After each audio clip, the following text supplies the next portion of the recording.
games with the idea of what if an upset happens. Borky, I'll let you pick the games that we talk about, and we'll go from there. Well, let's start with I think this is the biggest one of Week 1. Notre Dame, they will be an underdog on the road at Ohio State. I believe it's 6:30 on ABC. What happens if the Irish go in there and win? We start talking about them in the college football playoff. And they'll probably be in it at that point. They'll probably go undefeated. And we start talking about Marcus Freeman. It's like, is he going to be the guy that gets Notre Dame? And I don't know that he is or not. But that's what we'll be talking about. And then for the Ohio State, it's going to be, well, they can still get into the playoff. This is the one issue I have with this, because I love college football, but everything, especially in a game like that, like when we talk about Mississippi State and Arizona, no. But in this game, everything sort of revolves around the playoff.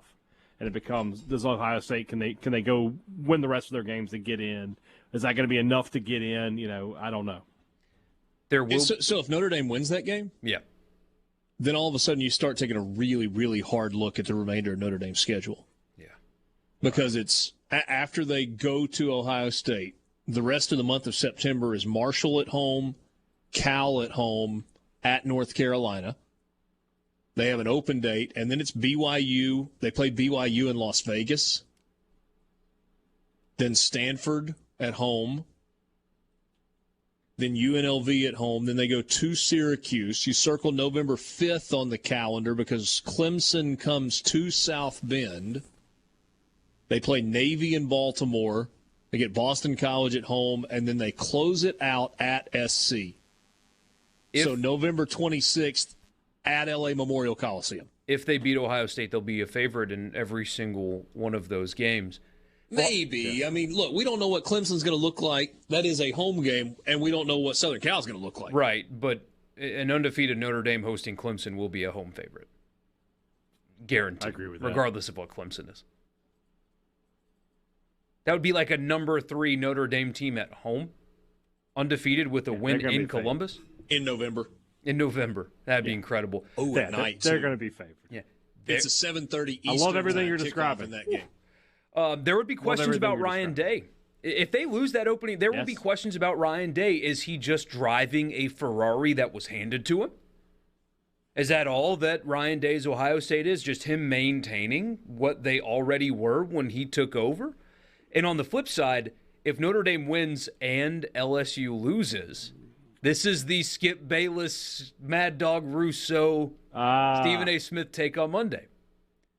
Was Brian Kelly holding Notre Dame back from national success? That will be one weekend. That will be the take on Monday. If Notre Dame beats Ohio State and LSU loses to Florida State, both things are entirely possible. You will get that after one game away from each other. Was Brian Kelly holding Notre Dame back? Guaranteed. So you want to go to that game next? Let's go to that game next. LSU loses in the Superdome to Florida State. I believe LSU will be a favorite in that game. I think they will. They probably already are. It's a week 1 game. Yeah, I was going to say, we've got a line on that one. My first thought is that we look at Florida State differently. That's exactly what I was thinking. And we go, okay, Mike Norvell, the first couple of years were rocky. There have been glimpses that it might be good. Look out, here comes Florida State. Because, I mean, LSU losing that game while they're going to have a home field advantage. I mean, we saw the story a couple of weeks ago. Florida State sold 30,000 tickets to that game in the Superdome. They're going to have a great crowd there. And to me, it'll be more about. I say LSU currently a 3-point favorite. Okay, perfect. I mean, Brian Kelly's getting the benefit of the doubt in year 1. With the roster that he inherited, with the attrition that was on that roster, with the number of new faces that are in. Now, that may not be how LSU fans look at it. Florida State goes in and they kind of kick LSU in the face in that game. You might want to listen to the LSU, like the WWL postgame show. That'd be one worth tuning in for. I need to add that into my Saturday night rotation after a loss. You do. But that game, I agree with Richard. If Florida State wins that game, it's a lot more about Florida State and Mike Norvell in year 3. And okay, he's getting things going in the right direction. And then they could end up being bad after that. But for 1 week, it's going to be like, okay, think Mike Norvell year 3, it's happening for them. LSU, I mean, it's just week 1 of the first year of a coach who's got a little bit of a rebuild on his hands, which is incredible because 2 years ago they were the best team in college football history. But LSU fans not notoriously the most patient people in the world either. So, I mean, you're 0-1. The next week you play Southern, and then in week 3 Mississippi State comes in, and all of a sudden that game is absolutely massive for what you want to do that season. And if you're an Ole Miss or a Jackson State fan, just hope Florida State wins a bunch of games this year. Not saying it would happen, just for peace of mind. Just they hope can't. Kiffin will have rumors regardless of Florida State. Somebody's gonna, put him on the list. Course. Dion, though, you're right. It feels like it's a smaller list. Florida State would definitely be on it. The least likely, in my opinion, upset of the weekend: Oregon and Georgia in Atlanta. Yeah, I agree with that. Georgia's winning that game, but if they don't, be fun. Of course, it's the same thing though. Georgia can just win out from here and go to the playoff, but would they? I think there'd be a lot of talk. There'd be two things. There'd be a lot of like hangover talk, like they won the national title and now they're not ready, and of course there would be a lot of, is Stetson Bennett really the guy? That would be the main thing that's coming out of that game. No doubt. Vomit. Vomit. Here we go. What's the line on that game? Oregon's got value, and Oregon's a West Coast SEC team with how they're recruiting and what they're doing.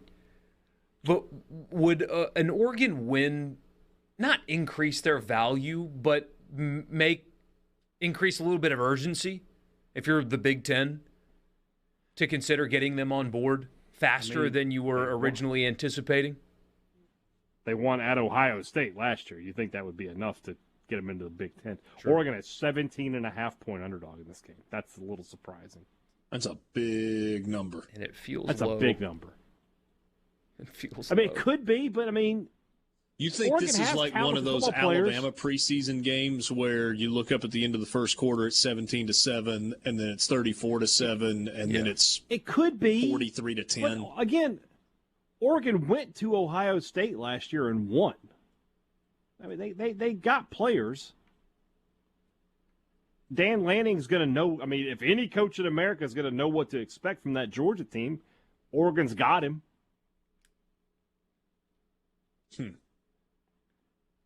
That one strikes me, like you mentioned, as highly unlikely. Yeah. Highly unlikely, but the storylines that come out of it were an upset would be fantastic. Considering the losses on one side of this. And oh, by the way, we were talking about home field advantage in the Superdome for LSU. Mm-hmm. Same here. Times 10 at Mercedes-Benz Stadium. 85-15. Yeah, at least. Like I mean, Georgia did that in the SEC championship game against Alabama last year. So. Cincinnati lost a ton, quarterback, NFL players all over the field. They're in Arkansas in week 1. Would have been a hell of a game last year. Mm-hmm. Let's pretend they pull it off. I don't think you have to pretend, okay? I mean, I think Arkansas is going to be a pretty good football team. I feel like Cincinnati is getting zero respect for what they have accomplished over the last few years under Luke Fickell, because they had some guys go to the NFL. I know Cincinnati was really good. I know they were the first non-Power 5 team to crash the playoff party last year. But Cincinnati has built a program, not a team. It's not like, holy cow, I can't believe that happened if Cincinnati goes to Fayetteville and beats Arkansas in week 1. I don't think I'm picking Cincinnati, but it's not crazy if it happens. It's just not. Cincinnati's good. Luke Fickell's a good coach. They've got good players. They've recruited well. Now, new quarterback, Desmond Ridder gone. Sauce Gardner gone. What, first-round corner? Yep. Yeah.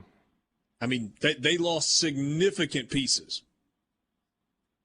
Again, I think Arkansas wins that game, but I'm not sleeping real well right now if I'm Sam Pittman, knowing that is my season opener in a year where the expectations are really, really high.